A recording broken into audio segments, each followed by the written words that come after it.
Mateus capítulo 21, versículo 28 e versículo de número 29. Palavras do Senhor Jesus Cristo, dizendo: Mas que vos parece? Um homem tinha 2 filhos. E dirigindo-se ao primeiro, disse: Filho, vai trabalhar hoje na minha vinha. Ele, porém, respondendo, disse: Não quero. Mas depois, arrependendo-se, foi. E dirigindo-se ao segundo, falou-lhe de igual modo, e respondendo ele, disse: Eu vou, Senhor, e não foi. E baseado nestas palavras, nesta pequena parábola do Senhor Jesus Cristo, nosso tema nesta noite é a dinâmica do arrependimento. O que é o arrependimento? Palavra tão usada, palavra tão ensinada. Como acontece o arrependimento? Bem, a Bíblia ensina que arrependimento é aquela porta pela qual toda pessoa que deseja entrar no céu deve passar. Isso é arrependimento. E esta pequeníssima, esta curta parábola do Senhor Jesus Cristo é sobre isso. É sobre arrependimento. Bem, há várias outras parábolas no Novo Testamento sobre arrependimento.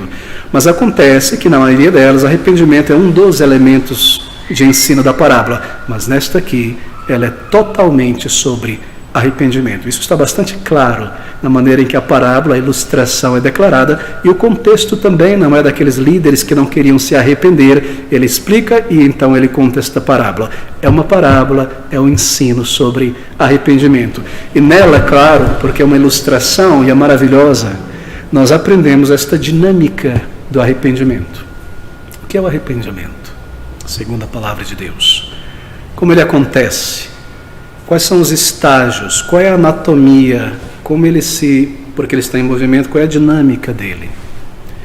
Se nós aprendermos isso, então nós sabemos o que Deus espera, o que Deus comanda.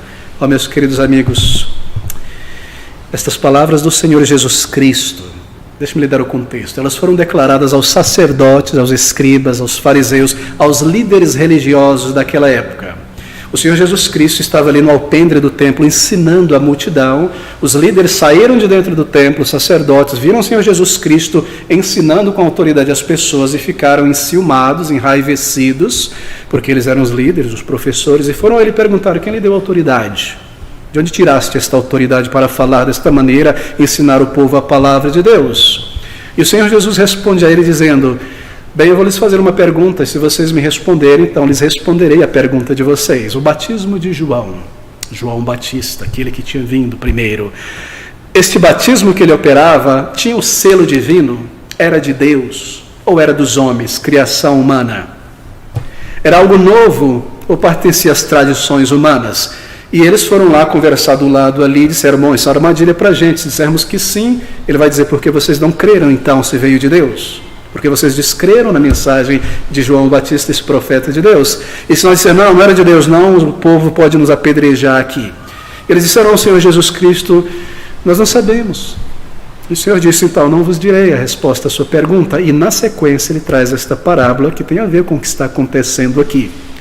E nessa sua parábola, nesta narrativa, há 3 personagens, um pai e 2 filhos. O primeiro filho, o segundo filho.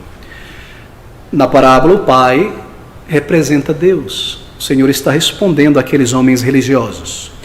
E os filhos representam todas as pessoas divididas em 2 grupos. Há no primeiro filho aquelas pessoas aquela parcela da humanidade que um dia disse a Deus: eu não quero te servir, eu não creio, eu não vou te obedecer, eu não desejo, eu vou me esconder de ti, eu vou viver a minha vida, não quero religião, não quero Bíblia, não quero conhecimento de Deus, não quero te adorar, não quero te buscar. Essa é uma parcela da humanidade representada neste primeiro filho.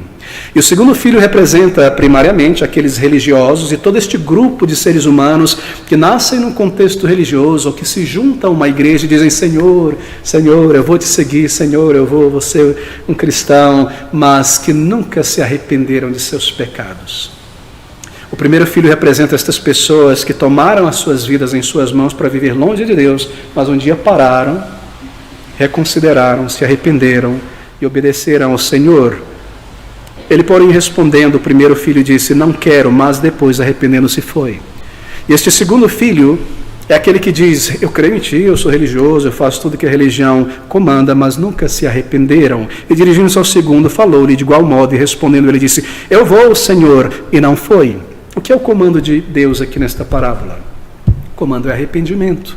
O contexto diz isso. O batismo de João é de Deus ou dos homens? Qual era o batismo de João? De arrependimento. A pregação de João Batista sobre arrependimento era de Deus ou dos homens? De Deus. Mas eles não quiseram crer. Assim, obedecer a Deus aqui tem a ver com arrependimento. E a essência do que o Senhor Jesus está dizendo aqui àqueles líderes é o seguinte, vejam esses coletores de impostos, os traidores, os traíras da nação. Tinham vendido a si mesmos aos romanos para exaurir a nação com aqueles impostos. Vejam esses coletores de impostos. Vejam as prostitutas, vejam os ladrões, vejam os bêbados, vejam os sodomitas. Todas estas pessoas aqui em Israel, elas nasceram num contexto religioso, elas foram circuncidadas, elas foram trazidas ao templo, elas cresceram na sinagoga, mas chegou um momento na vida delas que elas disseram não a Deus. Não quero Deus, não quero a religião, eu vou viver o meu pecado, eu vou viver longe de Deus. O Senhor Jesus está dizendo, você vê essas pessoas aqui. Então veio João Batista, e pregou para elas o arrependimento e para vocês, e pregou para elas o reino de Deus, e elas se arrependeram de seus pecados, e entraram, assim por dizer, dentro do reino de Deus, foram salvas. Mas vocês ouviram a mensagem, a pregação de João Batista, e não se arrependeram. Aquelas pessoas inicialmente disseram não a Deus, mas depois pensaram, consideraram, se arrependeram, foram salvas, entraram no reino de Deus. Estes são o primeiro filho, do versículo 29. Mas vocês, fariseus, líderes religiosos, homens do uniforme religioso, principais sacerdotes, anciãos, vocês diziam quando João Batista veio pregando da parte de Deus o arrependimento, vocês diziam o quê? O que ele está dizendo aí? Que nós somos pecadores? De maneira nenhuma. Nós obedecemos a Deus, nós somos justos, nós somos de Deus, nós somos o povo de Deus, nós somos Israel. Nós temos o pedigree de Abraão. O que ele está dizendo? Se arrependa, se não serão condenados. E assim eles nunca responderam à pregação de João Batista, o chamado ao arrependimento, e por não terem passado por esta porta do arrependimento, embora vestido em seus uniformes religiosos, toda aquela postura religiosa, eles ainda estavam do lado de fora do reino de Deus, condenados e perdidos diante de Deus. Eles precisavam se arrepender de seus pecados, tanto quanto os fariseus, as meretrizes, os sodomitas. É isso que o Senhor Jesus Cristo está dizendo. De maneira que a parábola do Senhor Jesus Cristo é uma parábola sobre arrependimento. Na Bíblia, essa parábola em particular, ela demonstra isso com toda clareza, toda clareza. E o que o Senhor Jesus Cristo está enfatizando nesta parábola, marque você, porque ele está falando sobre conversão, sobre entrar no céu, e é tudo que nós buscamos, não é? Quando alguém busca ler a Bíblia, pensar sobre Deus, o que você está querendo, não é ter o perdão dos teus pecados. Você sabe que tua vida está acabando, Deus irá julgar, eu preciso do perdão de Deus, terminar os meus dias, ser salvo, ser reconciliado com Deus. Esta parábola é sobre aquilo que é mais vital, fundamental, na questão da salvação da tua alma. E esta questão é arrependimento. Deixe-me ainda ser mais assertivo aqui nesta questão. Quando nós observamos o cenário evangélico de nossos dias e o número de pessoas evangélicas não salvas ainda, que anos atrás eram milhares, mas hoje são milhões, é perceptível, não é? Que a razão por que há tantas pessoas evangélicas, cristãs em nosso país, mas não regeneradas, não salvas, não transformadas, tanto dentro da igreja, estando dentro da igreja, mas ainda fora do reino de Deus, a razão é esta. É que elas, apesar de estarem na igreja por muitos anos, elas ainda não compreenderam isto. Elas ainda não entenderam o lugar, o significado e o lugar do arrependimento na mensagem do Evangelho. Elas não captaram isso. Os seus olhos não perceberam isso. Elas já ouviram tantas e tantas vezes. E essa é a razão por que permanecem do lado de fora.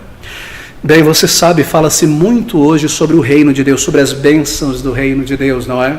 Fala-se muito sobre as bênçãos do reino de Deus, mas pouco a respeito da porta de entrada no reino. E assim, presume-se que todas as pessoas que estão dentro do salão, na igreja, já estejam dentro do reino de Deus, então se fala só sobre as bênçãos do reino de Deus, mas se esquece de falar sobre aquela porta de entrada e perguntar, será que já entraram para dentro do reino de Deus? Isso em grande parte, penso eu, tem acontecido nos púlpitos, nas igrejas, e essa presunção evangélica cristã, porque o significado e o lugar do arrependimento na pregação do Evangelho, na mensagem do Evangelho, não tem sido percebida, não tem sido colocada, não tem sido evidenciada. Eu devo lhe dizer que há muita culpa nisso em pregadores, em tradições humanas. Deixe-me exemplificar sem desejando ofender absolutamente ninguém.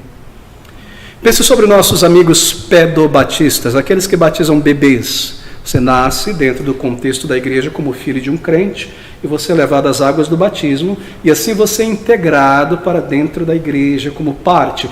Você não é considerado um crente ali, considerado um cristão. Alguns dizem que sim, outros dizem que não, a maioria diz que não. Mas você é trazido para dentro do contexto da igreja, do reino de Deus, etc, etc. E chega uma idade onde você precisa declarar conscientemente esta tua fé.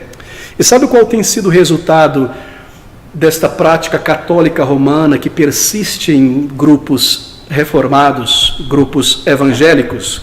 É que muitas pessoas, elas entram pela porta do fundo do batismo infantil para dentro do, entre aspas, o reino de Deus, para esse círculo exterior. Elas são batizadas, carimbadas, seladas, assim por dizer, já não são pagãs, já não são no mundo, e elas crescem ali, mas elas nunca se arrependeram de seus pecados diante de Deus. Você percebe como o lugar do arrependimento foi deslocado? Deixa-me dar um outro exemplo. Muitas pessoas dentro de igrejas continuam fora do reino de Deus por causa de métodos humanos, como aquele método criado por um homem engenhoso no século XIX, chamado Charles Finney, que marca o arrependimento, que é uma transação espiritual de foro íntimo, e ele diz que esse negócio tem que ser representado com um ato físico. Você não encontra isso na Bíblia, ele criou isso. E hoje em todo culto evangélico, quase todo, 99,9%, ao final de uma mensagem, o arrependimento ele é conectado a um ato físico. Se você crê em Jesus, se você se arrepende, levante a mão, venha para frente, eu vou orar por você, isso vai mostrar que você se arrependeu. Meus queridos amigos, muitas pessoas têm ido à frente, mas nunca foram a Cristo em arrependimento, porque o lugar do arrependimento nesta mensagem está deslocado. Deixa-me mostrar um outro perigo e outro problema que eu tenho visto. Pais que com muito amor, com muito zelo pelos seus filhos, estão na igreja, começam a constranger a mente, a impelir, a convencer os seus filhos que eles devem ser batizados. Meu filho, você está na igreja, você já passou pela escola dominical, você precisa ser batizado. E o pastor, rapaz, você já está aqui, vamos ser batizados, vamos lá, é bom, tem que ser batizado, fazer parte, ser batizado. E a pessoa é batizada antes de ter nascido de novo. E assim ela permanece dentro da igreja, fora do reino de Deus. Este foi o meu caso, por muitos anos. Mas ainda um outro meio, um outro problema. E a ideia geral da maioria das igrejas hoje, que tudo que você deve fazer em relação ao cristianismo, em relação à mensagem de Deus na palavra de Deus, é aderir à mensagem, é assimilar os valores, copiar o linguajar evangélico, associar-se, assimilar o cristianismo, e você está tranquilo, você está dentro do reino de Deus. Você percebe? Deixe-me mencionar algumas razões da suprema importância do arrependimento na mensagem do Evangelho. Se você considera a revelação de Deus no Novo Testamento, Deus ele revelou estas verdades, não é? Se você considera esta revelação em temas, em uma ordem de temas, você sabe qual é o primeiro e mais importante tema que é apresentado para nós no Novo Testamento pelo Espírito? É o arrependimento. Isso te surpreende? O primeiro pregador do Evangelho, no Novo Testamento, que aparece na narrativa, daí tema cronológico, foi João Batista. E qual era a mensagem de João Batista? Arrependimento. E o que o seu batismo representava? Batismo de arrependimento. Veja comigo Marcos capítulo 1, volte algumas páginas para trás, versículo de número 4. Marcos capítulo 1, Marcos capítulo 1, versículo de número 4. Apareceu João batizando no deserto e pregando o batismo de arrependimento para a remissão de pecados. Ele estava dizendo: arrependam-se, creiam no Senhor. Os líderes, esses mesmos aqui com quem Jesus conversa, foram a João Batista: quero ser batizado, quero participar desse rito. E João diz para eles: raça de víboras, por que vocês não mostram fruto de conversão para depois mostrar o arrependimento? Por que vocês não mostram o conhecimento para depois vir buscar o diploma? É isso que eles queriam todo tipo de diploma religioso. Eu já fiz isso, e assim são muitas pessoas hoje. O que elas querem é: esta igreja está dizendo que eu preciso ser batizado, bom, eu quero ser batizado. Essa aqui diz que eu preciso da ceia, essa aqui diz que eu preciso ofertar. Eu quero tudo, eu vou ter tudo, que eu tenho todos os certificados, vou entrar no céu todo carimbado, certificado, não vou ter problema. Onde está o arrependimento de teus pecados diante de Deus? Ele pregou o arrependimento. Na ordem de tema e na ordem cronológica, o segundo pregador é o próprio Salvador, Jesus Cristo. E qual era a sua mensagem? Está em Marcos capítulo 1, versículo 14 e 15. E depois que João Batista foi entregue à prisão, veio Jesus para a Galiléia pregando o evangelho do reino e dizendo: o tempo está cumprido e o reino de Deus está próximo, arrependei-vos e crede no evangelho. Não é interessante que as primeiras palavras pronunciadas por Jesus, quando ele começa pela primeira vez a pregar, foi: arrependei-vos? Você começa a perceber a gravidade, a importância do arrependimento na mensagem do Evangelho. Pouco depois que o Senhor Jesus chama os seus discípulos, separa os apóstolos, treina e os envia para pregar o reino de Deus e preparar o seu caminho. O que foi que eles pregaram? O que foi que eles disseram? Marcos 6,12 responde. Versículo 12. E saindo eles pregavam que se arrependessem. Essa era a mensagem dos apóstolos, de João Batista, do Senhor Jesus Cristo. Então, depois da morte do Senhor, vicária, substitutiva no lugar de pecadores, sua ressurreição, sua ascensão ao céu, ele envia o Espírito à sua igreja, e o primeiríssimo sermão que foi pregado na igreja recém-inaugurada foi aquele sermão pregado pelo apóstolo Pedro. Está lá em Atos 2,38. E o que é que ele está pregando ali? A palavra de Deus nos diz que ele prega a mensagem do Evangelho, dos profetas, a respeito do Senhor Jesus Cristo. Em um momento determinado, o Espírito de Deus como que flecha o coração daqueles ouvintes com convicção de pecaminosidade, e eles começam a indagar a Pedro e perguntar aos irmãos: nós fizemos isso, nós somos pecadores, e o que devemos fazer agora? Qual foi a resposta dele? Está aqui. No versículo de número 38 do capítulo 2 do livro de Atos. Você já leu esse texto? Eles perguntam a Pedro, e disse-lhes, 37, ouvindo eles isto, compungiram-se em seu coração e perguntaram a Pedro e os demais apóstolos: que faremos, homens e irmãos? Nós matamos o Salvador. E disse-lhes Pedro: arrependei-vos. Queridos amigos, quando os apóstolos se espalham pelas nações, os discípulos se espalham pregando a palavra de Deus, as culturas diferentes, lembra que não eram cristianizados ainda, entre aspas, eram pagãos, a luz estava só em Israel. Mas eles se espalham pelo mundo pagão, pela Europa, por toda parte, pregando o Evangelho, a culturas, a cosmovisões diferentes. O que eles pregavam? O que eles pregavam? Deixa eu tomar como exemplo Paulo, Atos 17, versículo 30. Lidando com pessoas que não conheciam nada a respeito do Antigo Testamento, a respeito do Deus verdadeiro. Como é que ele introduz a verdade? Como é que ele explica para aquelas pessoas sobre Deus? É como você ir no meio da Amazônia, entre os índios Yanomami, e começar a explicar sobre a verdade da Bíblia. O que é que eu vou fazer? Qual vai ser a minha mensagem principal, primordial? Atos capítulo 17, versículo 30. Mas Deus, isso é Paulo dizendo àqueles homens e mulheres de Atenas: mas Deus, não tendo em conta os tempos da vossa ignorância, não é, adorando pedra, ordena agora a todos os homens em todo lugar que se arrependam. Está crescendo na tua compreensão o lugar do arrependimento na mensagem do Evangelho? Assim, meus queridos amigos, Se como pregador eu não estou convencido do lugar supremo do arrependimento na mensagem do Evangelho, então o Evangelho que eu estou pregando não é bíblico, é outro Evangelho. Porque arrependimento é a porta através da qual aquele que deseja entrar no céu deve passar.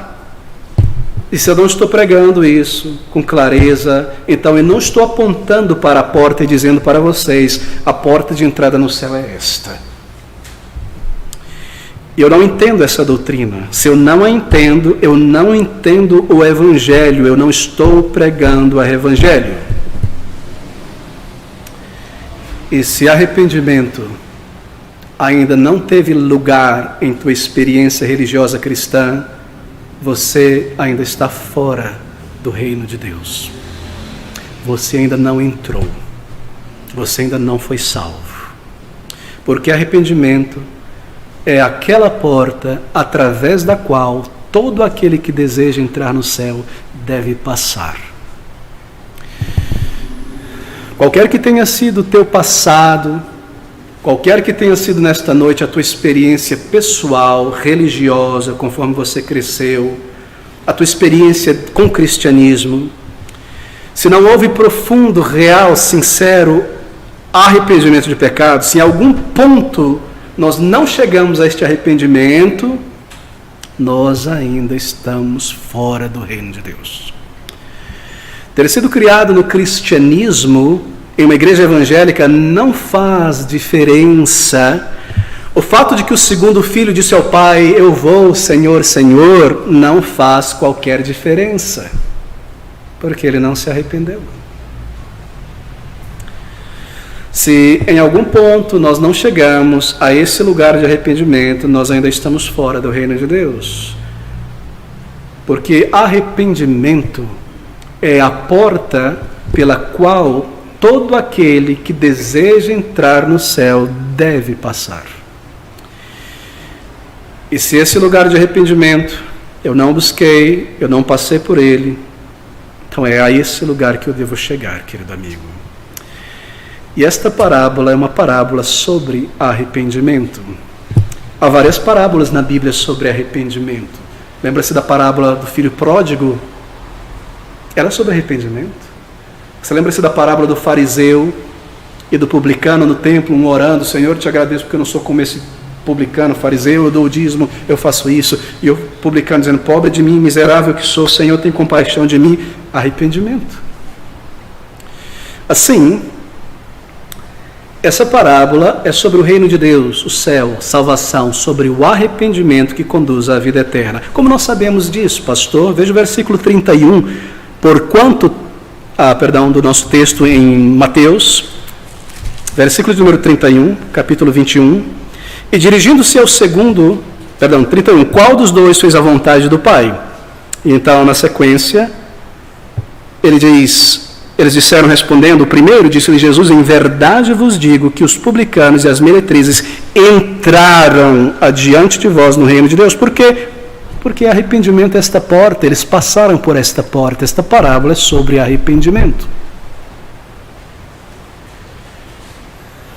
Em teus pensamentos sobre Deus, sobre religião, sobre tantas igrejas, sobre tua culpa, teu anseio, o céu, a morte que está chegando, talvez haja uma miríade de pensamentos, ideias, palavras que você ouviu.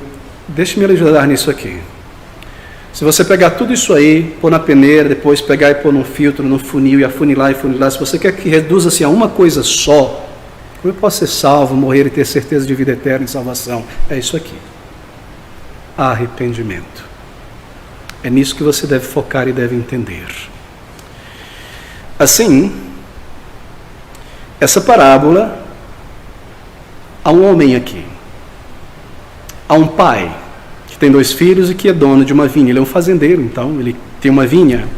E este homem, como eu mencionei, representa Deus, versículo 28. Mas que vos parece, um homem tinha 2 filhos, e dirigindo-se ao primeiro, disse, filho, vai trabalhar hoje na minha vinha. Bem, esse homem, é claro, representa o Senhor Deus.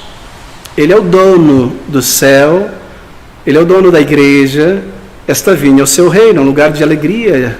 Uva representa isso, não é? De vida. A igreja é representada como uma vinha. E assim como o proprietário diz a esses dois jovens: vem para o meu trabalho, vem para a minha vinha, você irá herdar uma herança. Deus chama cada um de nós, pelo seu evangelho, a vir a Ele, a salvação, ao reino de Deus. Entre para o meu reino, Ele está dizendo. Ele diz a homens e mulheres: entre para o meu reino, eu te chamo, venha como você está, venha para dentro, tem um lugar no céu, venha ser um filho de Deus, uma filha de Deus, venha ter os teus pecados perdoados e a bênção do céu. E assim na parábola, o Senhor ilustra o chamado de Deus para o arrependimento de pecado e salvação, como um chamado para entrar por esta porta de arrependimento. E aqui está o primeiro chamado, ele é feito ao primeiro jovem. Veja comigo então. Mas que vos parece, um homem tinha 2 filhos, e dirigindo-se ao primeiro disse: filho, vai trabalhar hoje na minha vinha. Ele, porém, respondendo, é interessante a resposta, disse: não vou, não quero. Você percebeu o teor da resposta? É uma resposta seca. Ele não tomou tempo para dizer: peraí, deixa eu pensar, pai, eu não sei se eu posso hoje. Não. Ele não argumentou, ele simplesmente disse: não quero. Foi seca, não é? Foi quase violenta a resposta dele. Mas por que ele não quer? Por que não? A vinha, você já esteve em uma vinha? É um lugar de beleza, não é? E será a herança dele, ele é o filho, ele será o dono de tudo aquilo. E ele não foi chamado para pegar um machado e cortar raiz de árvore no sol quente, não. Aos empregados, aos trabalhadores, àqueles jornaleiros, ele iria coordenar. Ele iria ter prazer no que estava trabalhando, será seu, e perceber o fruto que seria colhido e ter prazer em tudo aquilo. Não quero, não vou, não irei, não estou interessado. Assim, o reino de Deus. O reino de Deus é um reino de paz, de alegria, de felicidade, de andar com Deus, de aprendizado sobre Deus. O Evangelho chama para a vida eterna. Entrar no reino de Deus, ser salvo, ser transformado, é como sair de um sol escaldante, sedento, cansado, e entrar numa sombra fresca, com um vento fresco, um refrigério, tomar uma água fresca. Sair disso para algo maravilhoso. É como sair de um lugar escuro, sombrio, para a luz. Isso é entrar no reino de Deus. Isso é ser salvo. É como sair da prisão, de um lugar horrível, para a liberdade. E você recebe a cidadania do céu. Quantas pessoas fugindo para um outro país, para os Estados Unidos e outros países, buscando a cidadania naquele país, o sonho americano, isso, dirigir um carrão e comer bem, e etc, etc. Eles querem a cidadania dali, porque senão eles têm que viver ocultamente. Pense sobre isso. O reino de Deus, de glória e de perfeição, o reino de Cristo, é o chamado para o céu, para a eternidade. Por que alguém diria a mensagem do Evangelho, a esse chamado de Deus: eu não quero isso, eu não quero? Você nem mesmo quer pensar a respeito? Não, eu não estou interessado, não me fale sobre Deus, por favor. Não me fale sobre igreja, sobre conversão, sobre ser crente em Deus, sobre céu. Eu não quero ouvir o Evangelho, porque eu não quero ser transformado por Deus. Eu não quero mudar a minha vida, não, eu não quero. Somos assim, não é? Essa tem sido a nossa resposta. Bem, talvez nós não falamos escancaradamente assim com Deus, mas nós demonstramos isso. E com frequência não há em nós nenhuma consideração ao chamado de Deus, nenhuma ponderação sobre aquilo que eu estou rejeitando. Eu não paro para pensar o que eu estou rejeitando. E Deus chama cada pessoa. E o Evangelho é este chamado universal anunciado a todas as pessoas. Venha para o meu reino. Venha em arrependimento para o perdão, para a nova vida. Venha enquanto há tempo. Cada um de nós aqui nesta noite tem uma percepção inata, instintiva de que Deus existe, de que Ele é real. Esse é o primeiro chamado de Deus. E nós constantemente abafamos e sufocamos esta consciência em nós. Nós empurramos para o lado, nós enterramos, esquecemos, não queremos pensar. Mas esse chamado gentil de Deus vem a cada pessoa, e toda pessoa tem uma consciência da existência e da realidade de Deus, um senso de que eu devo prestar contas ao meu Criador. Eu não pertenço a mim mesmo, eu pertenço ao Deus que me criou. E então, depois desse chamado, vem um chamado mais direto, mais aberto, que é o chamado do Evangelho, é o que eu estou fazendo nesta noite. É um chamado que vem direto à nossa mente, que argumenta a partir da palavra de Deus com a nossa mente. O Evangelho é o chamado ao arrependimento e à fé, a uma nova vida, e nós dizemos: não, eu não quero isso, eu não quero isso, eu não vou ouvir, eu não vou ouvir. Se eu tiver que ouvir, eu vou bloquear, como não se fosse para mim. Eu vou passar de lado essa mensagem, estou esperando que termine esse culto, para que eu volte para casa, para minhas coisas, para o dia de amanhã. Eu não quero. Foi a resposta do primeiro jovem. E nós nos afastamos de Deus e nos entregamos aos nossos pecados enquanto estamos brincando de cristianismo. E nos entregamos aos nossos pecados enquanto estamos brincando de cristianismo. E tomamos o nosso corpo, nossa mente, nossos anos de vida, nossa alma, os dons, os talentos que Deus nos deu, toda a boa dádiva que vem de Deus, para gastar com nós mesmos. É isso que nós estamos dizendo a Deus, amigos. Não. Mas algo aconteceu com este jovem. Porque nós lemos essas palavras do versículo 29, mas depois, arrependendo-se, foi. Bem, ele mais tarde se arrepende, volta atrás, e a pergunta é: o que levou ele a mudar de pensamento, de atitude, e voltar atrás? Inicialmente, ele se ofendeu com o comando do pai, com o chamado do pai, mas depois ele se arrepende. E é isso que nos interessa nesta noite. Eu gostaria que você, se esquecer de tudo que você ouviu nesta noite, não esqueça disso. Atente para isso. Aqui está a dinâmica do arrependimento, porque a nossa pergunta inicial foi: o que é o arrependimento? Como ele acontece? E o que nós aprendemos aqui, em primeiro lugar, é que o verdadeiro arrependimento envolve uma mudança de pensamento e de atitude. Isto é um reconhecimento honesto dentro de nós mesmos de que nós estávamos errados no que fizemos. Da maneira como nós agimos, da maneira como nós pensávamos a respeito de Deus, da sua palavra. É um reconhecimento honesto que nós estávamos errados em nosso pensamento, em nossa atitude para com Deus. E isso é claramente ilustrado aqui neste versículo. Mas depois, arrependendo-se, foi. A primeira coisa clara aqui nesta pintura, nesta ilustração do Senhor Jesus Cristo, e óbvia, é que esse filho deve ter mudado de pensamento, de ideia, de sentimento a respeito do que ele fez, não é? De ter dito não ao pai, da sua atitude. Primeiro ele se sentiu ofendido, ficou melindrado, porque ele fica me dando ordem, porque ele fica dizendo que eu tenho que fazer isso e aquilo, e por isso, e faz mais aquilo. Então ele vai e responde: eu não quero, eu vou aos meus amigos, eu vou me reunir com os meus amigos. Mas depois ele se arrepende. E o primeiro passo, a dinâmica do arrependimento, e o primeiro passo em seu arrependimento é este: ele reconsiderou a questão. Ele considerou a questão outra vez. Ora, no caminho em direção aos seus amigos, ele se lembrou do seu desprezo ao pai, da sua rudez. Ele viu seu próprio orgulho, sua hipocrisia, rejeitou a voz do seu pai, a sua consciência falou.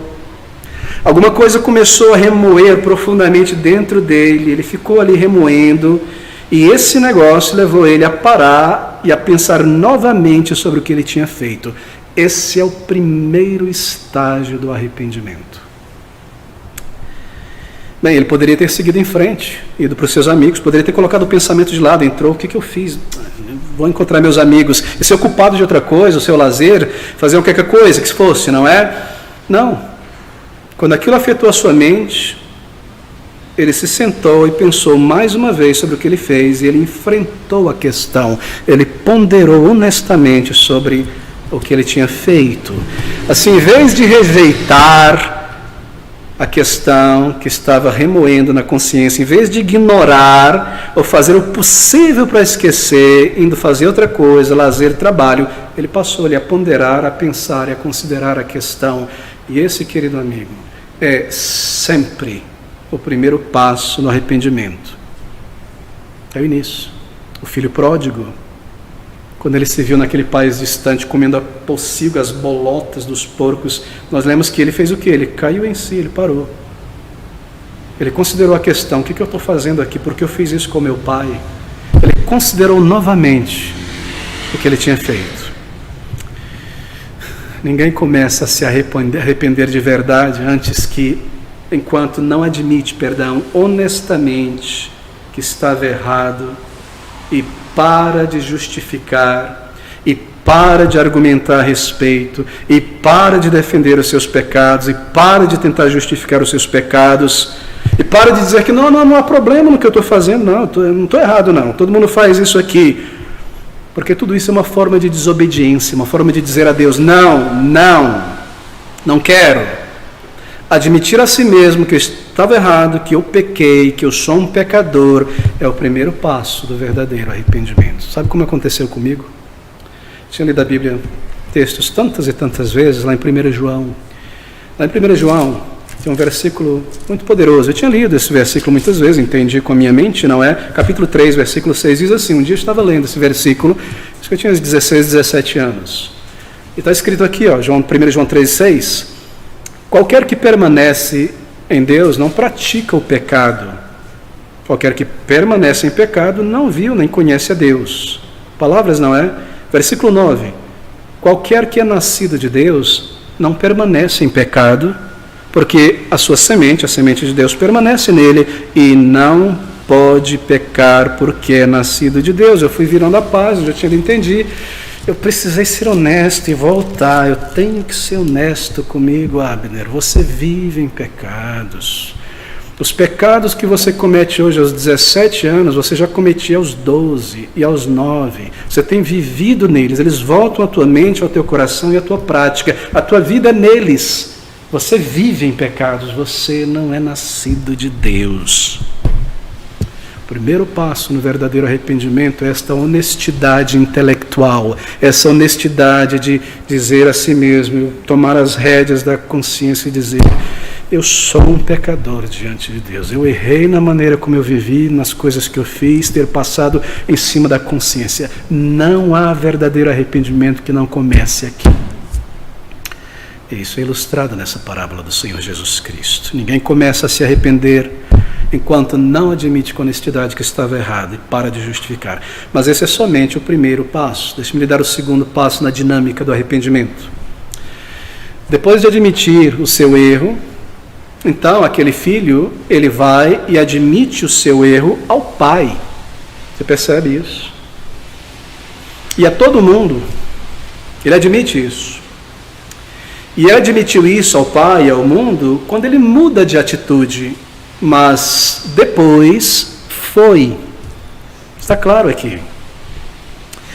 Veja, em outras palavras, o segundo elemento do verdadeiro arrependimento é reconhecer nossa pecaminosidade, aquela que nós reconhecemos diante de nós mesmos, reconhecê-la agora diante de Deus. Isso aqui é vital. Se você erra aqui, é trágico. Arrependimento não é apenas aquele senso de remorso comigo mesmo que eu fiz o que eu não devia ter feito e eu fico ali naquele lugar. Não. Arrependimento não é sentir-se mal pelo erro e permanecer, mas foi depois, arrependendo-se foi. Arrependimento verdadeiro inicia com esta atitude de reconhecimento de sua pecaminosidade, mas ela dá um passo agora em direção a Deus, trazendo o pecado diante de Deus, porque somente Deus perdoa pecado, eu mesmo não perdoo. Aceitar que eu estou doente é só o primeiro passo, eu preciso ir ao médico. Eu não quero pensar que eu estou doente, porque senão vai ter coisa feia vindo aí, eu não quero saber. Então você vai morrer nessa doença. Mas é só o primeiro passo reconhecer que você está doente, você tem que ir ao médico. Assim, marque isso, entenda isso. Arrependimento bíblico ele é para com Deus, é arrependimento para com Deus. O Salmo 51, depois leia em casa com muita calma, ilustra isso. Davi, ele reconheceu: pequei, eu fiz o que era mal aos teus olhos, eu matei uma pessoa, eu traí, eu roubei. Ele estava profundamente culpado, mas ele não parou aí. Ele foi ao Senhor em oração no Salmo 51 e disse: Senhor, contra ti somente pequei, fiz o que é mal, lava-me, perdoa-me, purifica-me com ensopo e serei puro. Bem-aventurado, Salmo 32, aqueles cujas transgressões são perdoadas. Disse: eu confessarei ao Senhor as minhas transgressões. O segundo passo vital do arrependimento é arrependimento para com Deus, é trazer a minha culpa, a minha convicção de pecado ao Senhor, porque ao Senhor pertence o perdão e a salvação. É contra Ele que eu pequei. E se isso não aconteceu, se tudo que você tem foi: eu levantei a mão e fui para frente um dia, eu já fui batizado, eu participo do coral, estou na igreja, eu sei que não sou a pessoa perfeita, mas você nunca foi a Deus em arrependimento, você nunca passou por esta porta. Meus queridos amigos, você está pronto para admitir diante de Deus e confessar a Ele e se lançar inteiramente à misericórdia de Deus, sem reivindicação alguma? Veja, o filho, interessante a maneira como o Senhor Jesus pinta a parábola. O filho se arrependeu, mas ele não começou a dizer: bem, eu não sei, eu vou dizer para o meu pai, e eu vou fazer isso, eu vou tentar. Não. Ele foi imediatamente, sem reivindicação alguma. Não somente honestamente reconheceu o seu erro, que estava errado, que tinha pecado contra Deus, lamentou, mas ele foi. E então, deixe-me passar por terceiro e conclusivo elemento para concluir aqui e não confundir nada. Porque o maior exercício de um pregador é esse, é não confundir o que é tão claro na palavra de Deus. Por isso que eu estou falando com a voz que você possa ouvir e entender como uma conversa, que nós poderíamos ter sentado ali. Aqui está o elemento conclusivo. A prova para ele próprio e para todos do seu arrependimento, que houve mudança, que houve transformação, que Deus aceitou o arrependimento dele e o salvou, e ele passou por esta porta, foi que ele foi fazer então aquilo que no princípio ele não queria fazer. Versículo 29b: não quero, mas depois arrependendo-se foi. O que é isso aqui? Bem, esse é o fruto do arrependimento. E qual é o fruto do arrependimento? Mudança. Mudança concreta, de postura. Ele não argumenta, ele simplesmente age, mas depois foi. Quando você é salvo, quando você se arrepende de fato diante de Deus, se entrega a Ele, confessa e clama, Ele envia o seu Espírito ao teu coração, e a primeira coisa que acontece em teu agir é uma compulsão muito grande a não pecar mais. Não que você vai conseguir fazer isso completamente, mas você deseja ser limpo. Você deseja lançar fora aqueles CDs, aquelas músicas imundas, aquelas roupas imundas, aquelas amizades imundas. Você quer ser limpo porque Deus é santo, eu quero ser santo. E é isso que está acontecendo com ele aqui. Não foi: poxa, eu errei, eu pequei, Senhor, me perdoa, e depois eu sigo pecando de novo. Senhor, eu fiz o que era errado. Não, querido, deixe-me lhe dizer isso. Se santificação para você é um esforço difícil, trabalhoso, é quase contra a tua natureza ter que fazer essas coisas de santificação, viver assim, é porque a tua natureza não mudou ainda. Não há um fruto do arrependimento. Eu preciso concluir. O fruto do arrependimento é uma nova vida. Aquele que é nascido de Deus, de 1 João 3, não vive mais na prática do pecado. Ele era amigo do pecado, na conversão agora ele se tornou inimigo do pecado. Eu lutava em favor do pecado, agora eu luto contra. Não é que o pecado deixou de existir, a tentação. Eu não tenho mais prazer, o gosto agora no final é amargo. Antes era prazeroso, agora é amargo. E a consciência me culpa, eu pequei contra meu Deus. Arrependimento não é algo que acontece apenas uma vez, em um ponto na conversão. Arrependimento é algo que segue ao longo da vida.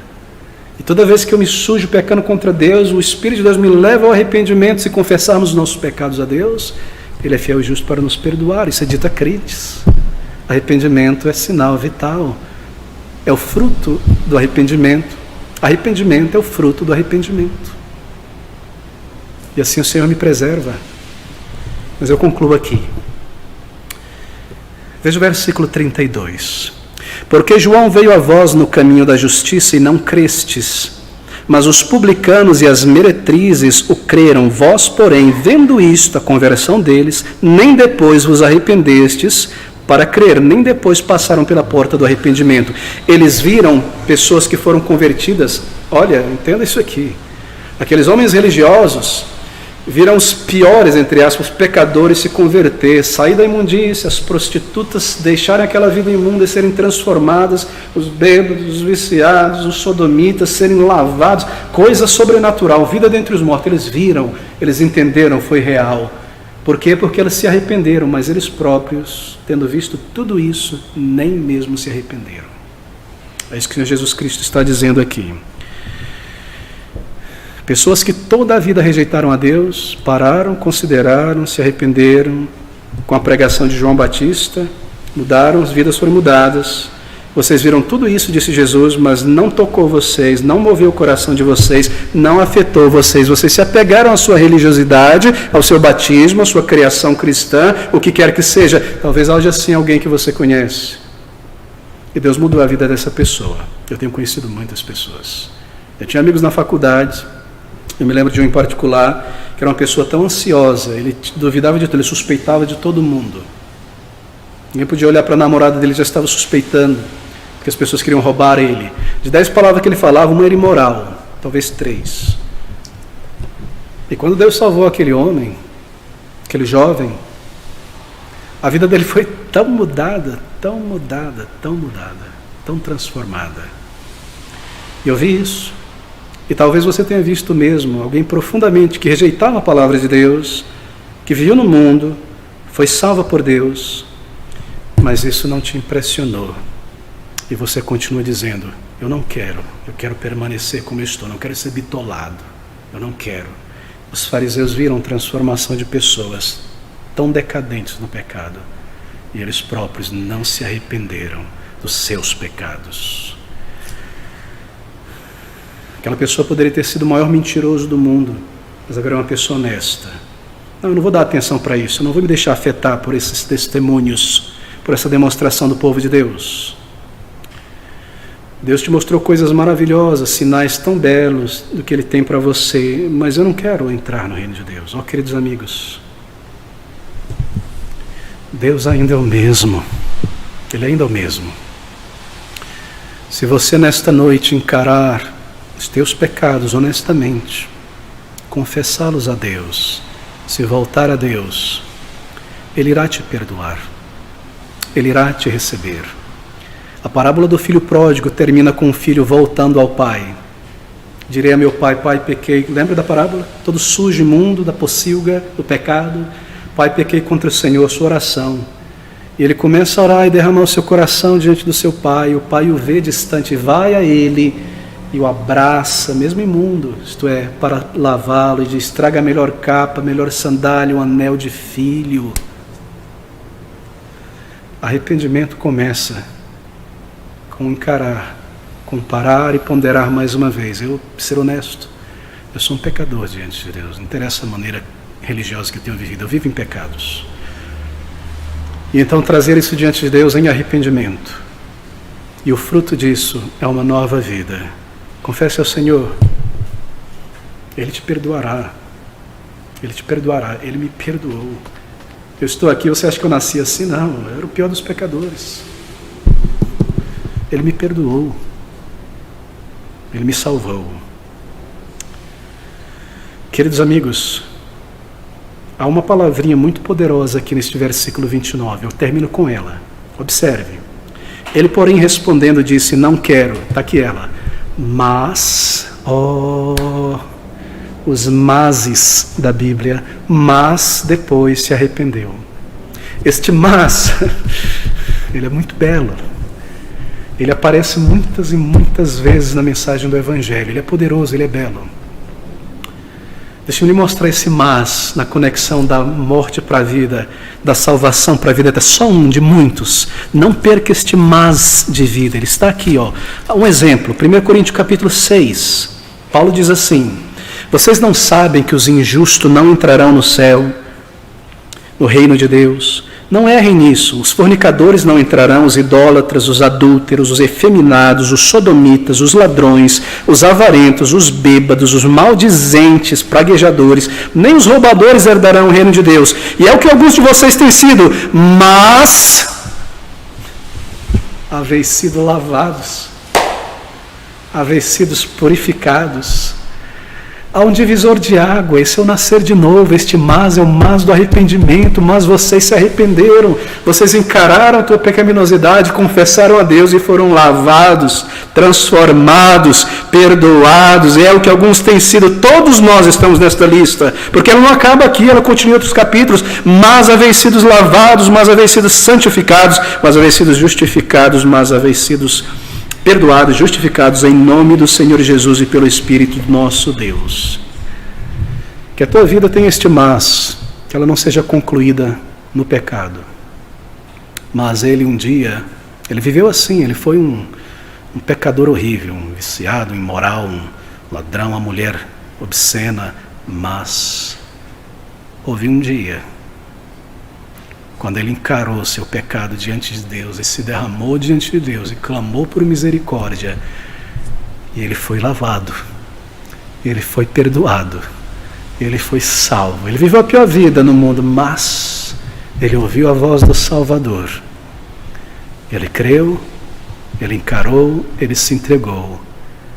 E você pode vê-lo agora passando pelos portais da eternidade, porque um dia ele passou pelo portal do arrependimento, entrando naquele lugar de vida e glória, quando a luz deste mundo se apagar e a tua alma subir à presença do Senhor. Salvo, salvo, salvo. E esta salvação, ela começa aqui. Quando você vai a Cristo, Ele te salva, Ele te dá o poder para vencer o teu pecado, Ele te dá a alegria, os seus ouvidos à tua oração, bênçãos, tantas coisas. Não é só o perdão que você recebe, é o poder para viver uma nova vida. Ele dá, mas